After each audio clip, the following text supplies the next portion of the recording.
Hey guys, how is everyone today? I hope you are having a fantastic day. It's Tuesday, so we're back here to talk about some more stuff this week. So I just wanted to go over a few things this week. I've been getting a lot of inquiries, a lot of emails about fat loss type things, and so I wanted to go over a couple more things regarding that tonight. But before we start, can I just go on a 2-minute rant for you about the whole Lady Gaga fiasco? If you haven't seen it, people have been all over the internet criticizing Lady Gaga's body. And I literally think it is the most ludicrous thing ever. I mean, for one, the woman looks amazing in my opinion. But number two, like, she's super talented. She had a great performance. And instead of focusing on how great she is and how good she did, people are criticizing her body. It's insane to me. Like, it's 2017, people. It's time for the world to stop focusing on women's bodies when we really should be focusing on the talent of her as a performer. It's crazy. So I couldn't even believe it. Like, I couldn't believe some of the comments that I was seeing, and it like infuriates me. And the moral of the story for me is that our bodies, Lady Gaga's bodies, our bodies are not up for discussion with anybody. Like, it's not for anybody to judge or talk about us and how we look, how our bodies looks. And besides the fact, if anybody can judge Lady Gaga's body as amazing as it looks, it just sets up unhealthy standards for everybody, right? Because I can tell you that my body doesn't look as good as Lady Gaga's does. So if I was falling prey to these false stereotypes that are being portrayed, I would be feeling bad about myself, because if someone can say Lady Gaga's body doesn't look good, then I mean, damn, I definitely wouldn't be up to standards. But luckily for me, I don't give a shit what people think, because they're wrong. And let's move on, people. Let's stop judging women by how they look. Talk about her talent and all that she's capable of. And Chelsea said, hey girl, miss you too. Even though I just saw you a couple days ago. That's my BFF. Chelsea's on the line, and she's my homie. We just spent a wonderful weekend together in LA, but I miss her already. She's all the way in Montana. All right, so anyways, what are we going to talk about today? Today, I wanted to talk about 3 not-so-obvious fat loss mistakes that you could possibly be making. Maybe one of them, maybe a combination of a couple of them. So this all came about because I got an email this week. So last week I posted a transformation picture, and I've been getting a ton of emails with just general questions and stuff like that. So I got an email from someone, and she basically said, like, hey, I've been dieting and exercising for like 6 weeks, and I haven't lost a single pound. Now, it's really hard to, give someone a straightforward answer to a question like that via email, because there's so many factors that go into play, and I really don't know anything about her background or history or what she's doing. So I can't really give someone a direct answer as to why they may have not lost any weight in the 6 weeks. I don't really even know what kind of exercise she was doing or anything like that. But it got me to thinking, what are some things that people sometimes make mistakes with that they don't even think about that could be preventing fat loss? And so I don't know if this is specific to the particular person or not, but nonetheless, I do want to go over some mistakes that I see people making sometime that they may not even realize. So I'm going to keep it super simple and basic, and it's nothing to be too complex, but I'm excited about sharing it with you. By all means, if you have any questions about anything that I'm saying while I'm talking about it, please feel free to jump in the comments and ask away, and I will answer those questions for you. Okay, so the first mistake that I see people making without realizing it is overeating. Now, I hear a lot of people say, like, I've been eating super healthy, but I'm still not losing any weight. So the first thing to note is that there is a big difference between healthy eating and then eating for fat loss. And what I mean by that is there's tons of foods that are very, very healthy, but we still have to be cognizant of, like, how much levels we're eating those foods in. For example, like, when you want to lose weight, the moral of the story is that you have to be in at least a slight calorie deficit. So you have to be eating a little bit less than what you need in order to be able to drop pounds or fat, right? Fat is what we're after, fat loss. And so what that means is, like, you could be eating really healthy stuff, but if you're still eating it at too high quantities, you may not be in a calorie deficit. So example, like not fruit, we'll start with fruit second, but first one is like nuts, right? Like nuts and trail mix and stuff like that is considered very healthy and healthy fat. And nuts are a super healthy fat. However, nuts are also super high in calories. So you could easily be consuming a lot of things like nuts that, while they are very healthy, the caloric content is really high. So you could easily be unknowingly going like putting yourself out of a calorie deficit by eating too much, like things like nuts, right? So that's why those like 100-calorie packs of nuts are really awesome, because they, you can't overdo a little tiny prepackaged amount. But that's one thing that I think people get confused with. Just because it's a healthy food doesn't mean that you can eat it in unlimited quantities. Another one is fruit. I'm not one of those people who say you should not eat fruit on a diet, which I hate that word, but whatever. I'm not one of those people who say that you shouldn't eat fruit. Fruit is very healthy for us. It's tons of nutrients in it. It's really good. However, you still can't eat fruit in unlimited quantities all day long. I mean, you can, but if you have fat loss goals, you have to watch fruit just like you watch any other thing that you eat all day, because once again, it's really easy to overdo it on something like that, and then the calorie deficit that you were trying to create can go away like super fast. So that's something that I think a lot of people forget about. And then another thing is salads, right? I am a salad queen. Like, seriously, your girl loves salads, right? All the time. I can use them every day because there's so many combinations of them. But I've seen people, and I'm sure you've seen people, or you've been to a restaurant where they make this huge salad, right? And you think, oh, a salad is healthy.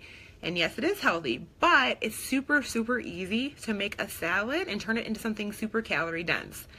For example, do me a favor later today, entertain me, and go on like Cheesecake Factory, their website, and look at some of the salads that they have and just take a little peek at the calories. Now, I've never actually even had any of these salads at Cheesecake Factory, but I've seen them. They're huge, and honestly, if you look at some of the calories, you might be better off just getting like a burger. And I know that sounds crazy, but it's really, really true. So just because something is a salad doesn't mean it's fat loss friendly. There is ways to make salads fat loss friendly, absolutely.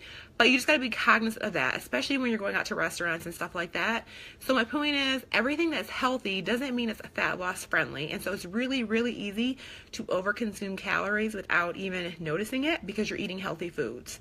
So fat loss diet and healthy diet are very different. We use those terms interchangeably, but there are some things that you have to pay attention to when you're really trying to like buckle down and lose a few pounds.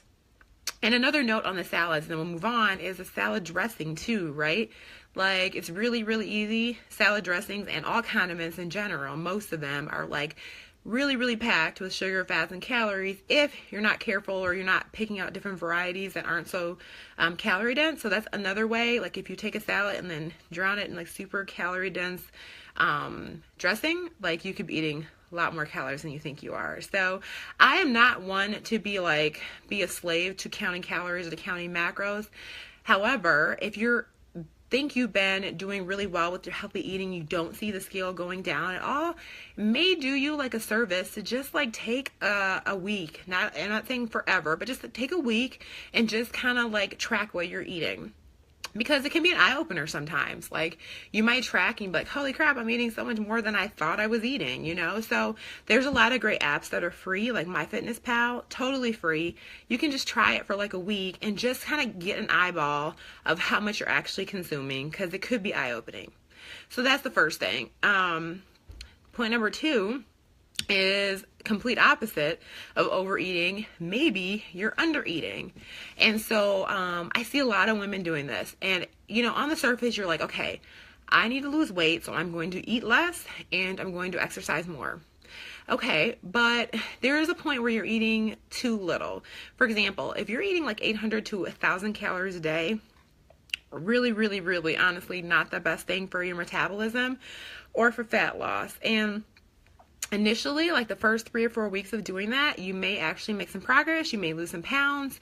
You may see the scale drop, but eventually you're going to reach a point where your fat loss is going to come to a screeching halt, because you're literally eating too few calories. Like, your body cannot live on 800 calories a day, especially if you're exercising a lot. And I shouldn't say it can't live. It can live on that, but it's not going to let go of fat, because you're really going to put yourself into more of a starvation mode. And so that's another thing to be cognizant of. eating less and less and less and less is not always the best approach to fat loss. And actually, most times it's not the best approach to fat loss. So you're like, okay, you told me not to eat too much. Now you're telling me not to eat too little. Like, what's a good game plan? What should I be eating? So typically, everybody's different, right? So there's no, I wish I could tell you there's like one size fits all approach to fat loss, but 100% that is not the case. There's no such thing as a one size fits all approach to fat loss. So it's highly specific. But if you're doing this on your own and you're like, I'm just trying to get started, what is a good starting point? Typically, a good place to start for a fat loss deficit, calorie deficit, would be your body weight times 12. And that's a good place to start. So do that for a couple weeks, see how your body is adjusting, and go from there. All right. So be careful about eating too little. The other thing about eating too little too is, okay, let's just say that you're eating 800 calories a day and then your fat loss stalls. Where are you going to go from there? You're going to eat 600? You're going to drop to 400 calories? Like, when you start that low, you have nowhere else to drop to. And the goal of fat loss is to keep your calories as high as possible and still see fat loss results. So you definitely don't want to start at some 800 or 1,000 or 1,200 even calorie goal, and fat loss is your plan. And so I know a lot of this can seem a little overwhelming, a little confusing if you're not familiar with these topics. So I always suggest for people, like, if you are really serious about trying to lose some fat, trying to get in shape, trying to do all those things, I always recommend people hire a coach. That's the first thing, one of the first things I did when I started getting into fitness is hire a coach, because it was a little confusing for me. And the awesome thing about that is hire a coach, my opinion, this is my personal opinion, is hire a coach who is not going to just dole you out meal plans. Nothing against meal plans, but then you're really dependent on that coach, right? Because then you always need them to make meal plans for you. Versus, I believe in hiring a coach, is what I did, who can teach you how to eat for whatever your goals are. And after a few months, then you can do it on your own, and you can choose to stay with that coach if you like to, or if not, you have the tools and strategies that you need to do it on your own now. And so you're prepared to handle your weight and your goals and your maintenance for the rest of your life without hiring somebody. So that's my 2 cents on meal plans and hiring a coach. But honestly, there's a lot of information out there, and you can totally get started on your own. You just have to do a little more research. It may take a little more like playing around with different things, but you can totally do it. Promise you that. And number 3 is the last one, and that would be this whole concept of a cheat meal. I really don't like that terminology, you guys. I'm really not a fan of restrictive diets. I believe in more of a moderation approach, because I don't know about you, but for me personally, when I've been on a restrictive diet, because I've done everything in the book, right? In the past, I've done all kinds of yo-yo diets. I've done all kinds of restrictive diets. But for me personally, when I was on a restrictive diet in the past, as soon as I said, okay, I can't eat this, this, and this because it's not on my diet, then psychologically, that's the only thing I could think about eating, right? And I don't know if I'm the only one that's ever experienced that, but that for me is why I don't like restrictive diets, right? So my approach to fat loss is more of a moderation approach, meaning there's nothing off limits. We just have to eat it in the right quantities. And like an example of this is like for people who, like, for instance, if you're craving like chocolate and you're like, no, I can't eat chocolate, I can't eat chocolate, I can't eat chocolate. And so maybe you can go a few days, but you are constantly thinking about it. And then you're like, oh, I can't do this. I give up. And then you end up eating, like, binging on like all this chocolate or all this ice cream or all this whatever. A better approach would have been like, oh, if you're craving chocolate, just have a square or two. Move on with life. It satisfies the craving. You never feel deprived, etc., etc. But that's a whole nother thing. So what I'm talking about, though, when it comes to like cheat meals, and basically like you eat all week and then you're going to have a cheat meal, or even let's call it a free meal, right? Nothing wrong with having a free meal. But if you like go on your free meal and you consume, like, way overdo it, right? Let's just say you eat like a pint of ice cream, a whole pizza, like you just gorge, and your cheat meal or cheat day or free meal turns into a whole day, you can easily like undo all the progress you made through the week by overdoing it on a weekend or on just one day of like letting loose and eating whatever you feel like eating. So like I said, I'm not against having things that you enjoy in your diet, I think you really need to do that, because when you do that on a regular basis, then you're less likely to feel the need to binge and overdo it. But let's do it smart. Let's do it in a way that makes sense, and let's do it in a way that we can still not undo all the progress that we made during the week. We can reach our goals. We can enjoy food that we like. We can take a moderate approach to eating, and we won't have to go all crazy on the weekends and undo all the progress that we worked so hard for during the week.